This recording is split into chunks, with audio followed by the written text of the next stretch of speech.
In here, said the bucket. Go into this dark room over here. Stanley once again obeyed blindly.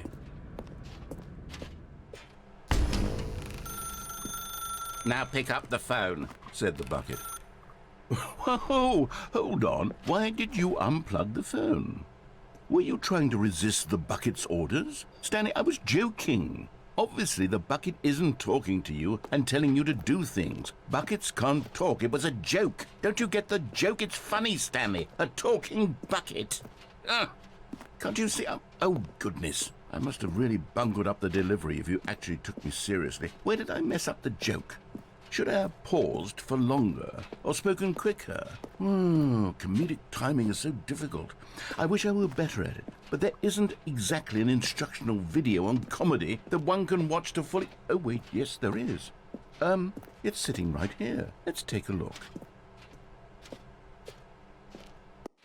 What is comedic timing? What is comedic timing? How does it work? How long should it last? How can it be used to effectively silence your political enemies? And more importantly, can it be taught in its entirety within 90 seconds? Thankfully, the answer to all of these questions is yes. Let's dive deeper.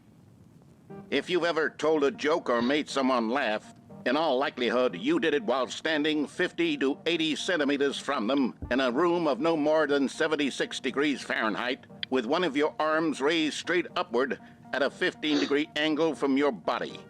These are the optimal conditions for good comedic timing. To begin the joke, start by stating and spelling your name.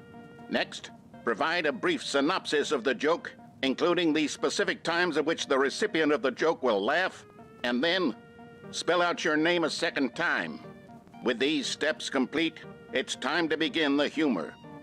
Speak the entire joke in no more than 18 seconds and no less than 13 and a half, pausing only for bathroom breaks when necessary.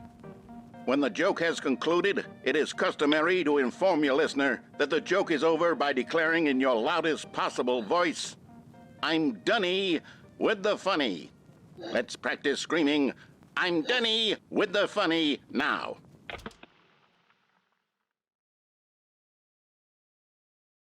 Good. This saying is a perfect example of expectations management, which is the cornerstone of good comedy. Finally, it's time to hand out surveys. Collecting hard data from your audience on how rapt they were throughout the joke is the only way to grow or learn as a comedian. An effective survey should be no less than 10 pages long and should include the same question reprinted several times, just to ensure the survey taker is actually paying attention and not simply filling in answers at random. And that's all there is.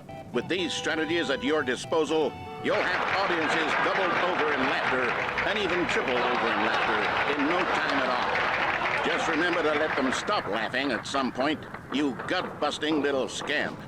After all, we're each of us needed on the front lines of the war to fight the 12-legged invaders who threaten our very existence and who very likely die in a hailstorm of bullets and mandibles.